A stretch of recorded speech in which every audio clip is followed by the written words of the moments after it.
Halo Sobat Milanisti, ketemu lagi dengan channel Pejuang Milan. Kali ini kita akan membahas 3 kemenangan beruntun AC Milan, yaitu kemenangan 1-0 kontra Torino, kemudian menang 1-0 saat menjamu Hotspur dalam babak 16 besar Liga Champions, dan yang terakhir saat Milan menang tipis dalam laga tandang ke markas Monza. Laju positif Milan ini telah berhasil mengangkat mental dan kinerja tim secara keseluruhan. Berawal dari 7 laga tanpa kemenangan di bulan Januari, Pioli menjadi bulan-bulanan media Italia.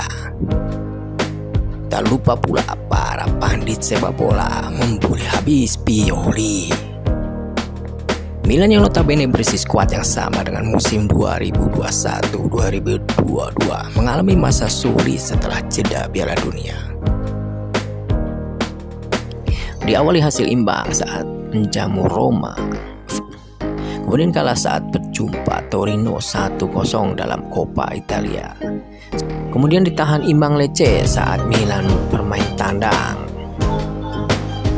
Kalah 3-0 saat Milan menjamu Inter Milan dalam Piala Super Coppa Italia. 4-0 saat dibantai Lazio dan diobrak-abrik Sassuolo 5-2. Setelah kekalahan 2-5 kontra Sassuolo di San Siro, AC Milan menjadi tim dengan pertahanan terburuk di Eropa. Bahkan dari data Opta menyebutkan bahwa performa pertahanan AC Milan di tahun 2023 ini adalah yang terburuk dari tim manapun di 5 liga teratas Eropa. AC Milan sudah kebobolan 14 gol dalam 5 pertandingan Liga Serie A, di mana 4 lainnya kebobolan di Coppa Italia melawan Torino dan Super Coppa melawan Inter. Untuk ketiga kalinya dalam sejarah Rossoneri kebobolan lebih dari 3 gol dalam 3 pertandingan resmi secara berturut-turut, di mana sebelumnya terjadi di tahun 1940 dan 1950. Kekalahan ini membuat skuad menderita secara psikologis.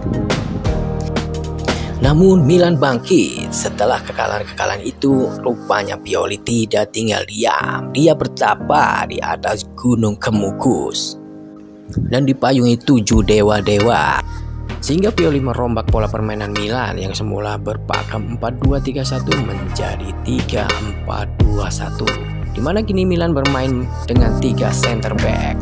2 fullback Milan yaitu Calabria dan Hernandez digeser ke depan, sehingga menjadikan Milan bermain dengan 2 gelandang tengah dan 2 wingback yang oleh Pioli sedikit didorong ke depan untuk mendukung permainan high press Milan yang menjadi andalan Milan sejak musim lalu. Dengan Leo yang beroperasi di sebelah kiri dan Brahim Diaz di sebelah kanan untuk menopang Ciro di depan. Hasilnya pada pertandingan berikutnya kontra Torino, Milan berhasil menang tipis 1-0, berhasil mengalahkan Hotspur 1-0, dan yang terakhir adalah menang melawan saudara kandungnya 1-0, Forza Milan. Di mana 3 kemenangan itu disertai dengan clean sheet beruntun. Dan disitulah muncul seorang nama, Malik Thiaw, seorang bek muda Jerman. Tak turun sebagai pemain ganti kontra Inter, berhasil membekap seorang Romelu Lukaku. Kemudian saat kontra Hotspur dia berhasil membekap mati seorang Kulusevski, sehingga Harry Kane tidak mendapat aliran bola. Pioli akhirnya melakukan perombakan skema bermain Milan dengan dukungan penuh Maldini sebagai direktur teknik Milan, terutama di lini pertahanan yang habis-habisan dieksploitasi oleh lawan. Nah, apa saja perubahan taktik yang dilakukan oleh Pioli? Yuk kita simak sama-sama. Secara singkat kita bisa simpulkan beberapa masalah utama Milan adalah: yang pertama adalah masalah block press Milan yang gagal. Yang kedua, taktik man-to-man marking Milan yang sudah terbaca lawan sejak akhir musim lalu. Yang ketiga, lemahnya Milan dalam mengantisipasi switch play dari lawan.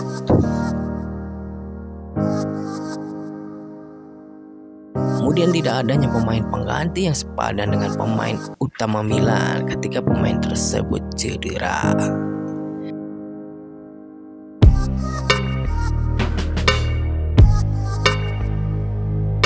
Kelima, lemahnya lini serang Milan sehingga kurang menciptakan peluang gol.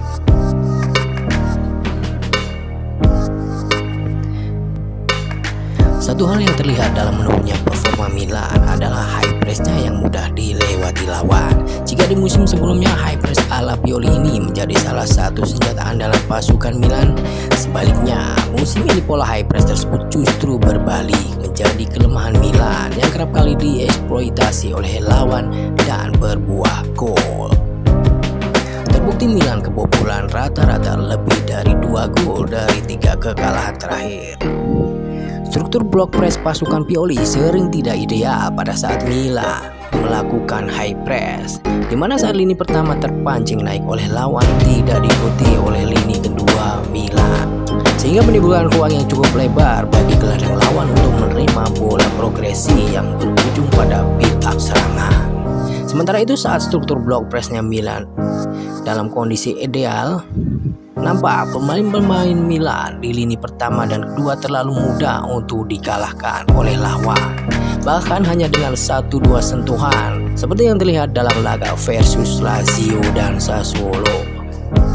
Selain bermasalah secara kolektif dalam menjaga blok press, pemain Milan juga terlalu mudah dieliminasi secara individu. Ini menjadi pertanyaan besar, apa yang terjadi pada pemain-pemain AC Milan? Ketika kita telisik lebih dalam, dapat kita simpulkan bahwa salah satu sebab utama Milan adalah kelelahan fisik, di mana beberapa punggawa Milan bermain di Piala Dunia 2023. Yang kedua adalah hancurnya mental blok Milan setelah semua kekalahan dalam friendly match saat jeda Piala Dunia. Salah satunya adalah kekalahan telak 3-0 saat bertemu wakil Belanda PSV Eindhoven. Ketika baru kedua Serie A dimulai, rupanya laju negatif ini masih terbawa dalam sebagian besar mental para pemain AC Milan, sehingga performa individu dan tim secara keseluruhan anjlok total. Bahkan banyak pengamat bola bingung dengan apa yang terjadi dengan AC Milan, seolah-olah ini bukanlah tim yang notabene adalah peraih Scudetto musim lalu.